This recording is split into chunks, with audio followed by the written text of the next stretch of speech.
now it's my pleasure to be joined by Jack Horry from Ross Video. Jack, good to see you.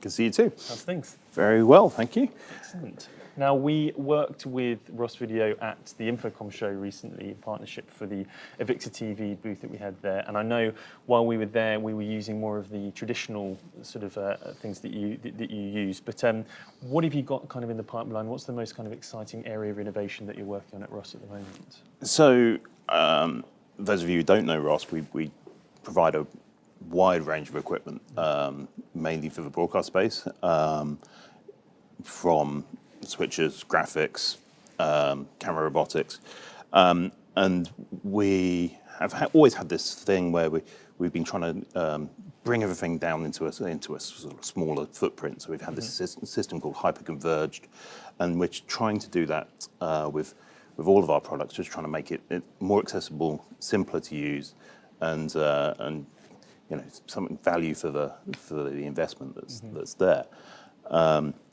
So where we were doing traditional stuff at the AVIXA TV booth at Infocom, we were also looking at making things simpler for the sort of AV side of things. So, and your role specifically at Ross, what are you doing at the moment? So I'm the product manager of a meeting control system we call Quorum, which is designed as a sort of interface on top of all of our equipment that just makes it really easy to use. It makes it so a subject matter expert for the meeting can operate the meeting and put it into a recordable state, broadcastable state, rather than having to understand how a vision mixer works, how graphics work, and all that training that goes with it. It's not to take away from those positions that have done that in the past, but it's to try and make it more accessible for when that sort of crew isn't available. And obviously, Ross kindly sponsoring the UpStream event here that we're currently at, and we're here for the broadcast and AV convergence piece. So I'd really like to get your thoughts on what are the kind of main areas that really anchor those two areas of broadcast and AV. Well, it's really interesting because there's a lot of synergy between the two. We're all still trying to do the same thing. At the end of the day, we're producing content. This is content.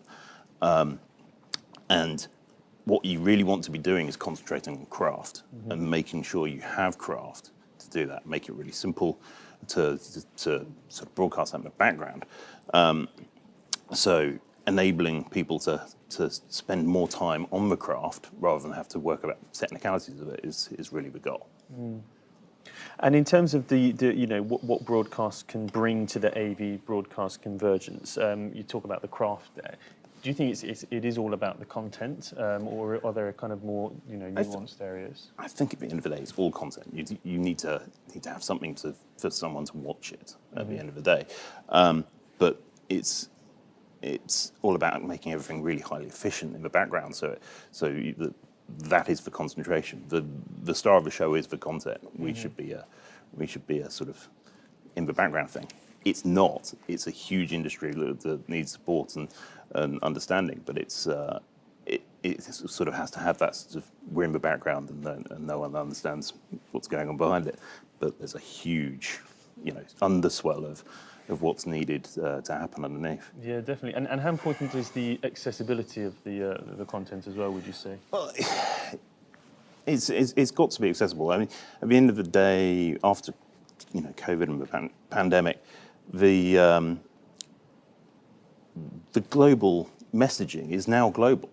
We work in industries where we don't really have the London office anymore. We have these big global companies, and we all start exchanging ideas that way. And some of the remote things have helped do that, but there has to be a level of trust in the equipment and the process going into that to be able to trust the output of that, which is really where it becomes accessible.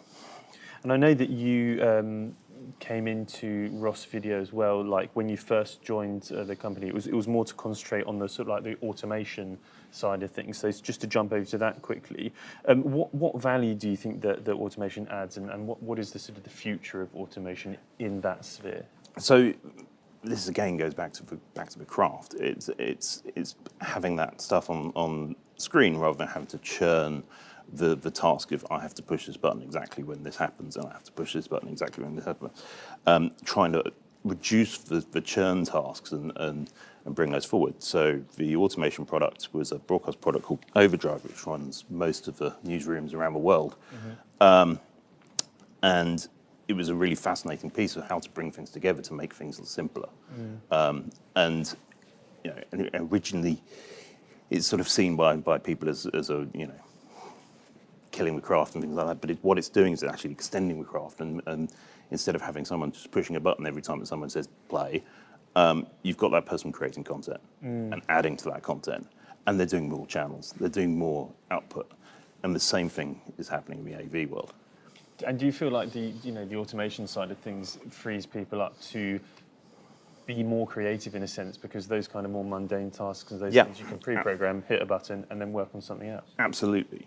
To go back to my product for a second, what it does is when you ask to see somebody on camera, we look at all the data that's part of it and use all that data to bolster that production. So it knows who's sitting in their chair. So we can obviously put graphics lower third up without any impact from the person operating it. And it's more accurate that way. So the trust is better in the output. But it then allows them to go off and do other things that's more, more valuable to the production. Yeah, good stuff. Well, thank you very much indeed for sitting down with me. I really appreciate it. If people want to find out more about Ross Video, what's the best way to get in touch? So our website, rossvideo.com, is a font of information of lots and lots of products. And you can find me on LinkedIn. My name's Jack Horry, Horry. Yeah, we look forward to talking to anyone who needs some of our help. Perfect. Thank you very much indeed. Pleasure.